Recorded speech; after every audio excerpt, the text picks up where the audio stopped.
Ya, saya cuma pengen tenang. Saya cuma pengen ngerasa dihargain. Saya pengen ngerasa tenang, pengen ngerasa dihargain. Saya cuma pengen lepasin beban yang selama ini tuh saya terlalu dianggap sepele. Saya bukan berharap pada manusia memperlakukan saya seperti saya memperlakukan mereka gitu ya. Selama ini saya sudah berusaha baik, berusaha sudah melakukan usaha yang menurut saya baik. Mungkin menurut mereka nggak tahu.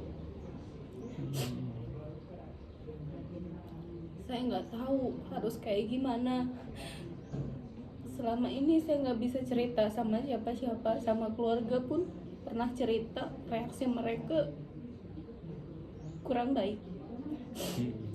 Ini keluarganya siapa, Bu? Dari keluarga Ibu? Dari keluarga saya. Kalau dari keluarga suami, mereka gimana ya? Mereka gimana ya? Bodoh amat lah gitu kali ya. Kalau menurut kasarnya. Tapi itu opini Ibu ya? Ya, apa kan? sudah Cuma Ibu mereka rasakan diem juga aja. ngomong sama mereka juga? Udah, mereka cuma bilang gimana atuh gitu. Okay. Yang saya mau, nggak pengen dipaksa. Dipaksa apa nih, Bu? Boleh saya tanya? Saya harus ngikutin apa maunya suami saya terus. Selama ini saya udah berusaha semaksimal mungkin menjadi istri yang penurut, istri yang patuh, istri yang nggak pernah banyak nuntut, istri yang nggak pernah neko-neko apa yang suami saya ingin. Saya di rumah, saya nggak macem-macem. Saya udah lakuin semua. Saya urus dia, urus keluarganya, orang tuanya, saudara-saudaranya. Saya bantu, saya perhatikan, saya selalu care sama mereka.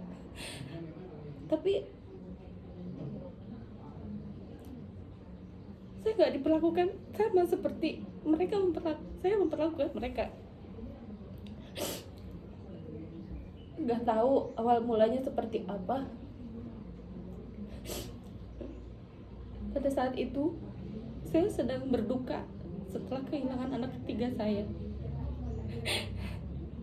Nggak tahu mulainya dari mana, cuman saya pernah, anak saya yang buka pertama kali chat dia sama perempuan lain. Itu perempuan statusnya istri orang, udah punya anak juga. Dulu waktu saya sebelum menikah, mereka pernah menjalin hubungan di belakang saya. Saya pernah waktu dulu sempet itu yang mergokin adik kandung saya, yang pernah ngelihat suami saya jalan sama itu perempuan. Saya dikasih tahu, saya waktu itu sempet mikir mungkin dia mau sama orang lain. Saya pernah bicarakan sama beliau, kalau kamu pengen sama orang lain, silahkan, kita udahan. Pada saat itu kami sudah bertunangan. Saya harus kembalikan cincin yang kamu berikan, pertanggungan jawab saya ke orang tuanya. Kan gak mungkin putus gitu aja kan, karena kita udah ada saling antara keluarga. Dia gak mau, kekeh, dia mau menjalin terus sama saya. Terus nggak berselang lama kami menikah.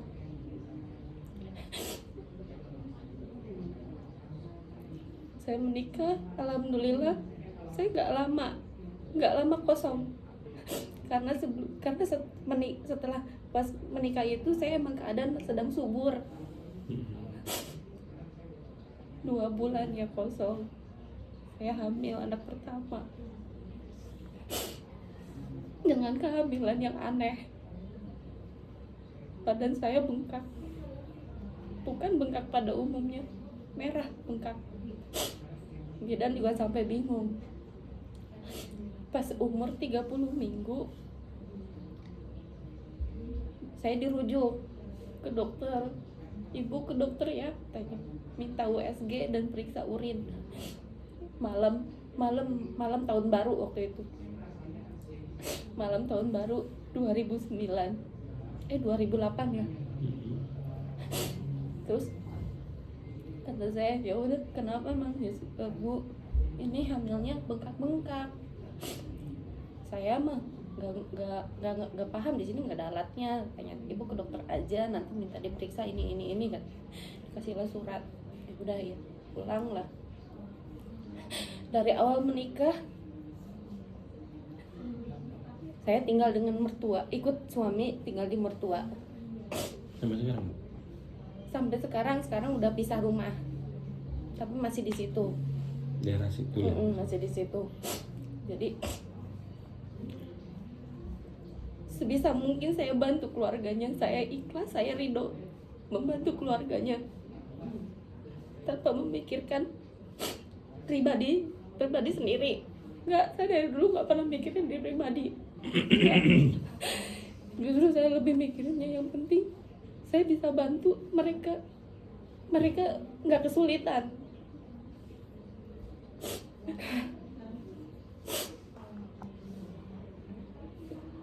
Pas kehamilan saya, setelah pulang dari bidan itu,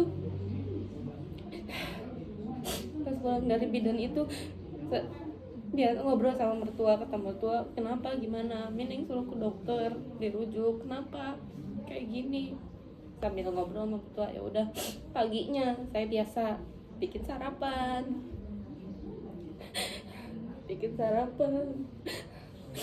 Entah kenapa keluar Tuban, ke dokter lah, ke bidan lah, kata bidan langsung ke rumah sakit aja. Udah ke rumah sakit, punten, mertua saya emang rada-rada kolot ya pikirannya, namanya juga orang dulu ya, apalagi bukan yang laki-laki. Kalau yang perempuan dia nggak terlalu banyak, nggak rewel. Nah udah dibawa ke rumah sakit. Di rumah sakit ternyata saya harus ngelahirin hari itu juga, karena kondisi saya dan bayi itu sudah tidak baik-baik saja. Dan akhirnya saya disesar.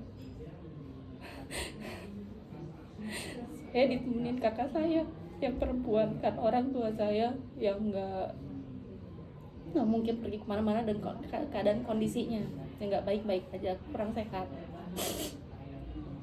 Saya ditemenin kakak saya.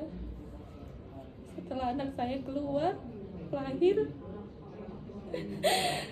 dia lahir 7 bulan dengan berat 2 kilo. Tapi mertua saya bilang karena bayi sekarang nggak kayak bayi dulu ya, 40 hari baru bisa melotot. Kalau bayi sekarang kan lahir langsung melotot. Perkiraan mereka saya salah hitung. Kalau saya salah hitung, saya hamil duluan. Sedangkan saya belum pernah menjalin hubungan selain sama suami saya. Di situ saya merasa, ya Allah, kok gitu amat. Dalam keadaan kondisi saya tidak baik-baik saja. Maksudnya ini dapat tuduhan gitu ya? Oh. Awal mulanya mungkin kalau misalkan beban itu ya yang jadi beban. Saya sampai di dalam hati, ya Allah, kalau misalkan, ya Allah, kata saya, buktikan sama mereka kalau yang mereka tuduhkan itu tidak benar. Dan Allah udah membuktikan. Saya setiap hamil gak pernah sampai bulannya. Udah maju. Anak kedua saya dipaksa sampai 32 minggu. Itu pun pendarahan. Karena pendarahan, jadi terpaksa dikeluarin. Anak ketiga saya injek 26 minggu. Dan kondisi saya juga sama, kurang baik-baik saja. Karena dipaksa keluar. Lahir 1,2. Cuman hidup 3 hari, meninggal. Yang pertama sama kedua masih hidup? Yang pertama, yang kedua hidup, alhamdulillah. Allah udah jawab. Cuman ya pendudukan itu kan sudah nggak ada, mereka sudah nggak ada. Saya nggak bukan mereka, bukan saya mendendam, nggak, cuman perjuangan punya anak itu benar-benar berat buat saya. Tapi anak saya nggak dihargai sama suami saya. Anak itu nggak dihargain tuh masalah. Nggak, keberadaan mereka itu dianggap seperti dia menyepelekan saya. Bagaimana ibu bisa mengatakan bahwa suami ibu menyepelekan anak-anak ibu? Saya pernah tanya, kamu melakukan hal yang tidak baik, perselingkuhan dengan istri orang yang sama-sama punya anak, kamu nggak mikir anak kamu? Perselingkuhan mereka bukan hanya perselingkuhan biasa, mereka udah seperti suami istri. Dan suami saya udah bawa kabur istri orang itu dari rumah suaminya. Sekarang dia, suami saya menyewa rumah untuk perempuan itu. Tapi ibu sudah tanya apa statusnya dia dengan perempuan itu saat ini? Saya tanya, kamu udah nikah? Dia selalu jawabnya belum. Suami saya sudah tabiatnya pembohong, jadi dia nggak pernah bisa jujur. Saya nggak tahu kalau ditanya belum, jawabnya belum. Dan dia bilang anak hanya sekedar anak, yang penting saya kasih makan dan biayain. Perasaan dan mentalnya gimana, dokter? Saya sebagai ibunya, saya sakit hati dengan perjuangan punya anak gitu repotnya. Punya anak pertama, saya kena penyakit Stephen Johnson syndrome, gosong badan saya, dokter, 2 tahun. Bukan gosong biasa, tapi perwujudan saya, kata saudara-saudara yang jadi saksi, itu udah kayak kuntilanak. Nggak berwujud, muka saya rata karena bengkak, badan saya, kulit saya melepuh, gosong, rambut saya habis, bulu-bulu semuanya habis.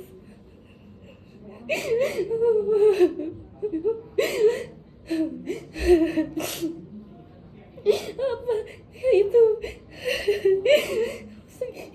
rendahnya saya di mata suami saya yang udah mempertaruhkan nyawa melahirkan anak-anaknya, dokter. Belum lagi keluarganya, hutang ayahnya, belum lagi ayahnya sakit, ibunya sakit. Mereka nggak peduli sama orang tuanya. Saya di situ, cuma saya di situ. Saya berpikir kalau saya seperti mereka, saya seperti orang gila. Demi Allah, saya ngurus keluarga, suami saya ngurus ibu, bapak mertua saya ridho sampai mereka meninggal. Saya urus mereka. Belum lagi rongrongan dari kakak-kakaknya. Kakaknya gimana nih? Yang satu di situ perempuan, suaminya dari dulu usahanya nggak jelas dan pemalas. Suami saya lebih mengutamakan orang lain, menjaga perasaan orang lain ketimbang saya, dokter.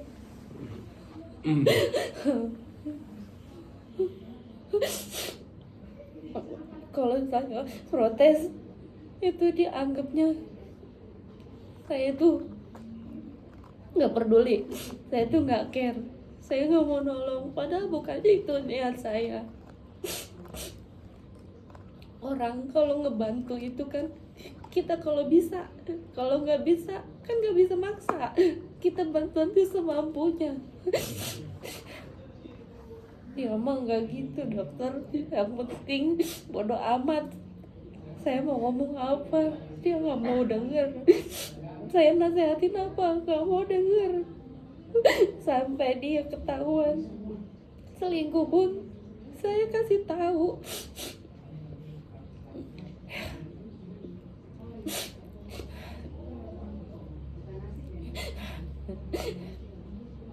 Yang paling nyakitin itu pas anak saya meninggal dokter. Yang ketiga itu ya. Dia dulu sering keluar kota. Kalau saya hubungin alasannya lagi kagok di jalan, lagi nyetir. Saya nggak tahu dia di luar kayak gimana. Sedangkan saya di rumah, saya ngurus anak-anak. Namanya udah digituin, otomatis saya nunggu kabar dari dia dong dok. Tapi dia selalunya bilangnya saya nggak perhatiin dia, saya nggak pernah perhatian sama dia, nggak pernah nanya-nanya. Dia bicara begitu. Selalunya nyalahin saya dokter. Saya buruk, yang buruk-buruknya selalu saya.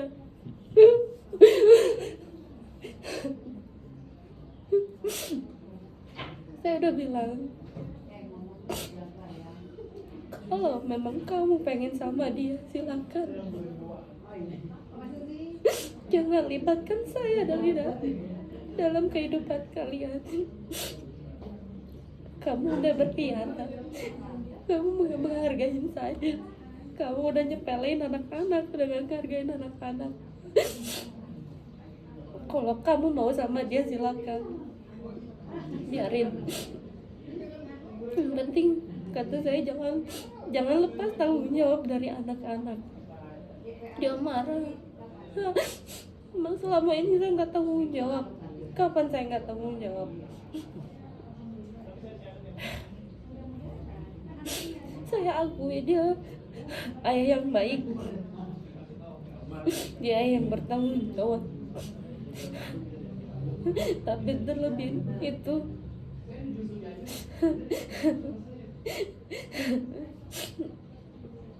dia tidak menghargai saya dan anak-anak saya. Dia nyepelin saya dokter, anak-anak saya dokter.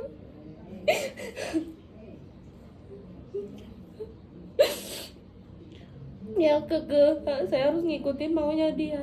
Dia mau nikahin tuh perempuan dengan tidak menceraikan saya. Saya tidak menyalahkan, saya tidak menyalahi syariat.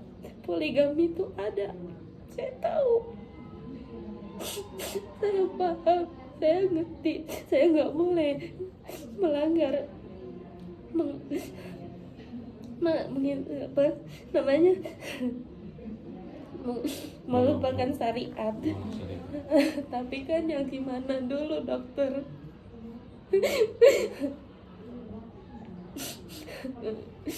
Kalau jalan yang baik-baik aja kamu belum tentu mau. Karena saya nggak mampu. Saya juga punya rasa cemburu.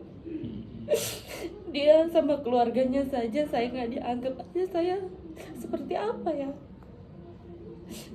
Apalagi dia dengan perempuan lain. Saya kasihan dokter sama dia. Kalau dia emang pengen tanggung jawab sama itu perempuan, harusnya dia bisa memilih dan melepaskan saya aja. Karena dia bisa kok nyepelin saya, dia bisa kok nggak menghargai saya, dia bisa kok lupa sama saya. Kenapa nggak bisa dia menceraikan saya? Saya bukan nggak bisa menggugat, tapi keluarga saya menekan saya harus mengikuti apa suami saya mau juga. Saya nggak bisa. Jujur saya nggak pernah, nggak ada tempat yang merangkul saya. Saya pikir keluarga saya bisa ngerangkul saya dengan saya seperti ini, ternyata enggak dokter.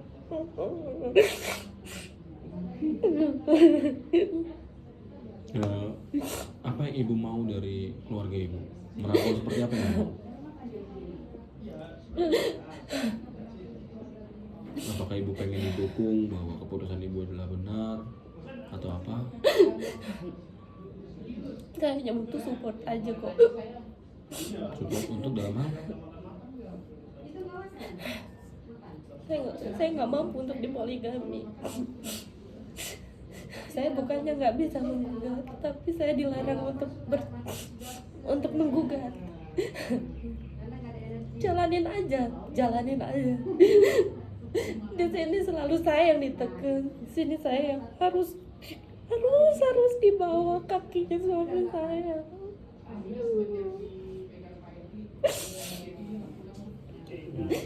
Di sini saya yang selalu ditekan. Itu seolah-olah saya nggak boleh bersuara. Dia marah sama saya, dia seperti itu karena saya bersuara, karena saya berontak. Sebelumnya 2 tahun yang saya rasain sebelum saya jelas tahu dia berselingkuh, saya tuh selalu disalahkan. Saya selalu dijelek-jelekin. Saya selalu salah, apapun selalu salah. Saya lagi diem aja, apa aja ada aja salahnya. Saya diabaikan. Kalau setiap saya ngomong, dia selalu fokus di HP. Dia nggak peduli. Alasannya sibuk, urusan kerja, urusan bisnis. Padahal itu semua alibi. Dia selalu marah. Salah sedikit dia marah. Dia selalu marah-marah. Dia hina saya dikatain bau. Pernah anak saya kena skabies. Skabies kan menular. Saya juga kena kayak gitu kayak gimana? skabies.